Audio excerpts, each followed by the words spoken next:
यह हिंदुस्तान में सबसे पहले आज़ाद होने वाले क्षेत्रों में है। इसके बावजूद भी ये जनपद इतना पिछड़ा हुआ क्यों है? जिला के नेतृत्व को ये पहल करना पड़ेगा कि बलिया का विकास किस दिशा में करना चाहते हैं, और उसमें जो हमारे माटी से जुड़े हुए लोग जो विभिन्न पदों पे हैं।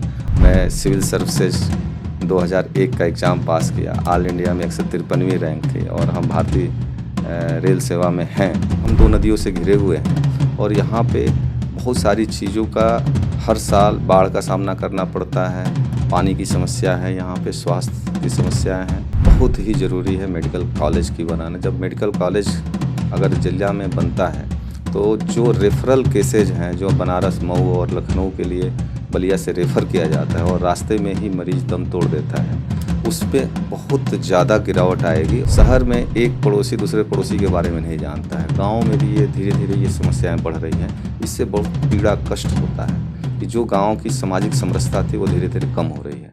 आज हम लेके आए हैं बलिया का एक खास प्रोग्राम जिसका नाम है बलिया के लाल, और हम आज इस बलिया के लाल के प्रोग्राम की शुरुआत करने जा रहे हैं बलिया के ही लाल, जिनका नाम है निर्भय सिंह, जो किसी परिचय के मोहताज नहीं है, जो कि इस वक्त मुरादाबाद रेल मंडल में ADRM पद पे हैं। तो हम उनसे बात करेंगे और बहुत सारे सवालात हैं जो उनसे पूछेंगे और जानेंगे। निर्भय जी, बलिया खबर में आपका बहुत बहुत स्वागत है। धन्यवाद आपका, जो आपने हमें मौका दिया अपने ज़िले के लोगों से बात करने के लिए, क्षेत्र के लोगों से बात करने के लिए। सर, सबसे पहला सवाल ये तो हमारी जनता जानना चाहते हैं कि आप बलिया के किस क्षेत्र से आते हैं और आपकी अर्ली एजुकेशन यानी शुरुआती पढ़ाई कहाँ से हुई?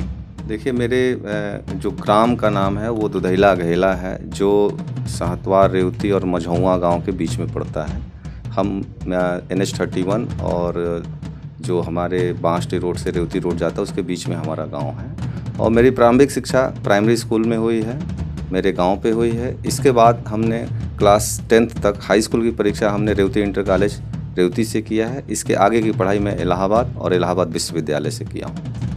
सर, जहाँ तक बात की जाए बलिया की, तो बलिया हिंदुस्तान में सबसे पहले आज़ाद होने वाले क्षेत्रों में है, क्रांतिकारी जनपदों में इसके शुमार होता है। इसके बावजूद भी ये जनपद इतना पिछड़ा हुआ क्यों है? आखिर क्या वजह है? इसको कैसे देखते हैं आप?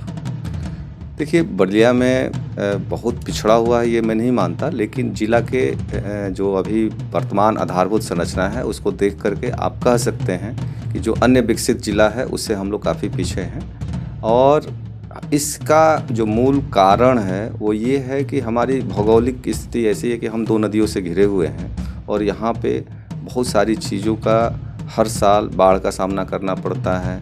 पानी की समस्या है, यहाँ पे स्वास्थ्य की समस्याएं हैं, और जो हमारे शिक्षा की व्यवस्था है जिस लेवल की चाहिए वो हम लोग यहाँ पे अभी देने में सक्षम नहीं हुए हैं।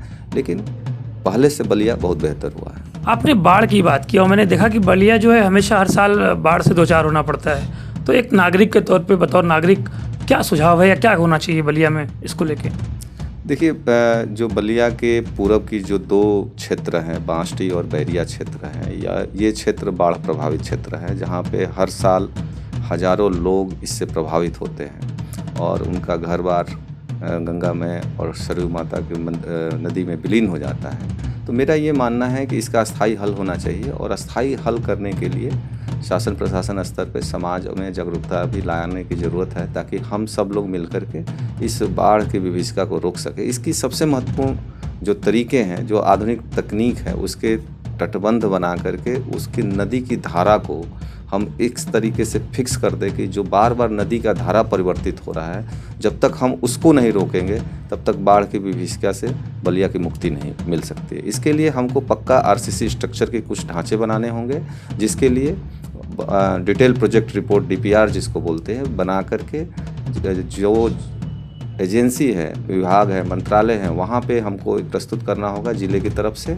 और उसके लिए समुचित फंड की व्यवस्था करानी होगी, तभी बाढ़ का अस्थायी हल हो सकता है। सर, शिक्षा और स्वास्थ्य कहीं ना कहीं ज़िले की एक बड़ी समस्या है। हम देखते हैं कि यहाँ पे सही से इलाज ना हो पाने की वजह से जो है मरीज़ दम तोड़ देते हैं, और कहीं ना कहीं लखनऊ, बनारस यहाँ लेके भागना पड़ता है। आखिर बलिया कब तक इन समस्याओं से जूझता रहेगा?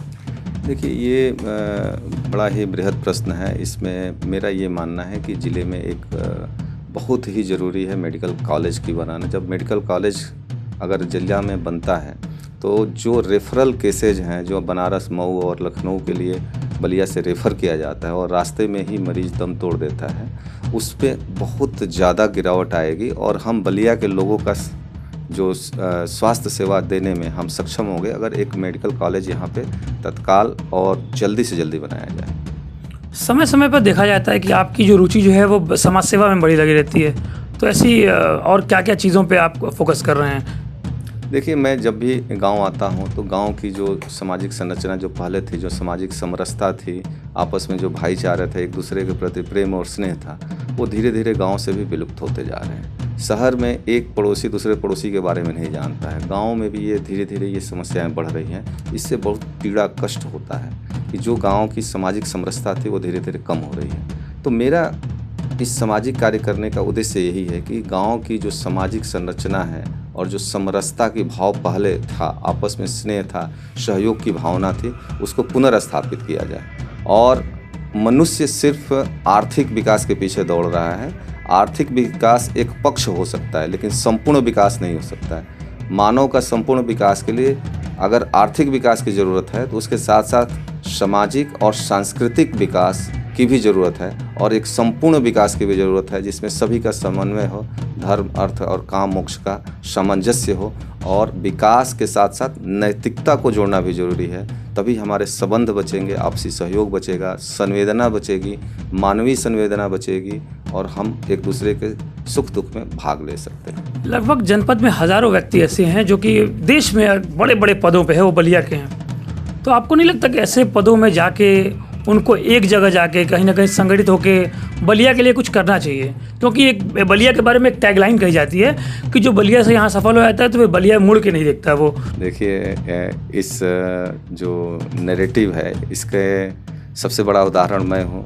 मैं सिविल सर्विसेज 2001 का एग्ज़ाम पास किया। ऑल इंडिया में 153वीं रैंक थी और हम भारतीय रेल सेवा में हैं और मैं साल में कम से कम 8 से 10 बार अपने ज़िले पे आता हूँ और हर समय, आज नहीं, मैं जब से नौकरी में आया हूँ तब से हम अपने गांव और क्षेत्र में हमेशा जितने भी ज़रूरतमंद होते हैं उनको जाड़े के मौसम में कंबल, शॉल वितरित करवाना, कपड़े वितरित कराना, मेडिकल कैंप लगाना, रक्तदान शिविर लगाना, ओपन जिम लगाए। जो आजकल गाँव में समस्या स्वास्थ्य की है, जो ब्रेन हेमरेज की बात, लकवा जिसको बोलते हैं देसी भाषा में, ब्रेन हेमरेज की जो बात है, उससे जो पारिवारिक तबाही आ रही है उसको रोकने के लिए हम जिम लगवाए।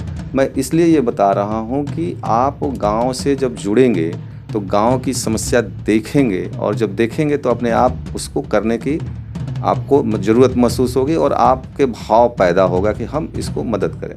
अब जहाँ तक बात है कि दूसरे लोग जो बलिया से जुड़े हैं और एक बार अधिकारी बने और चले गए, वो क्यों नहीं आते हैं? तो उसका कारण ये है कि जितना मैं समझता हूँ हर आदमी का अपना व्यक्तिगत सोच होता है। मेरा ये सोच है कि करना बहुत लोग चाहते हैं लेकिन जब प्रशासनिक पदों पे होते हैं तो आपके पास एक समय का भी अभाव होता है। इस बलिया के विकास में हम उन अधिकारियों और उन वैज्ञानिकों, उन अच्छे पदों पे कार्य करने वाले सभी लोगों को जोड़ सकते हैं, लेकिन उसको जोड़ने के लिए जिला के लोग, जो जिला का नेतृत्व है, उसको पहल करना पड़ेगा। कि जिला के नेतृत्व को ये पहल करना पड़ेगा कि बलिया का विकास किस दिशा में करना चाहते हैं और उसमें जो हमारे माटी से जुड़े हुए लोग जो विभिन्न पदों पे हैं उनसे क्या सहयोग लेना है। जब उनके पास बलिया का कोई समस्या पहुंचेगी, मेरे हिसाब से हर अधिकारी, हर पदों पे, बड़े पदों पे बैठे हुए लोग ज़रूर अपना सकारात्मक सहयोग करेंगे। आखिर में जो आज की युवा पीढ़ी है उनको क्या संदेश देना चाहेंगे आप? देखिए, मैं युवाओं से ये कहना चाहता हूँ कि एक पढ़ने की उम्र होती है 15 से 25 साल। एक आदमी की एवरेज उम्र 75 साल की होती है। 15 से 25 साल अगर आप सही दिशा में और अपनी लगन से स्वतः अनुशासित होकर के और टाइम मैनेजमेंट के साथ पढ़ेंगे तो देश का कोई भी परीक्षा पास करने में आप सक्षम हैं। जो अधिकारी और बड़े पदों पर बैठे हुए लोग हैं वो भी आप ही जैसे हैं। कोई जीनियस नहीं होता है, IQ लेवल सबका बराबर होता है, थोड़ा बहुत अंतर होता है, लेकिन जो सही समय पर चेत गया, जागृत हो गया और 15 से 25 साल में सिर्फ पढ़ा और उसकी सर्वोच्च प्राथमिकता पढ़ाई रही, उसको नौकरी ज़रूर मिलेगा। अन्य सभी क्षेत्रों में इससे ज़्यादा कंपटीशन है और वहाँ पे सफल होना कठिन है। तो मेरा सबसे विनम्र अनुरोध है कि 15 से 25 साल मन लगाकर पढ़िए, स्वतः लगन से पढ़िए, स्वतः अनुशासित होइए और समय प्रबंधन के साथ आगे बढ़िए, सफलता ज़रूर मिलेगी। इस पूरे देश में कोई भी जो शॉर्टकट मेथड से कमाया हुआ सम्मान और धन और संसाधन सब अस्थायी होता है। अस्थायी वो होता है जो आप अपनी विद्वता से, लगन से, मेहनत से कमाते हैं। अगर उससे जो भी आप अर्जित करते हैं वही आपका स्थायी होता है। और विनम्रता से आप समाज से जोड़िए और राष्ट्र के प्रति असीम प्रेम रखिए। ये समाज और राष्ट्र रहेगा तब व्यक्ति होता है। हमको व्यक्ति से ऊपर उठ करके समाज और राष्ट्र के बारे में भी सोचना चाहिए। बलिया खबर से बात करने के लिए बहुत धन्यवाद। बहुत बहुत धन्यवाद आपको।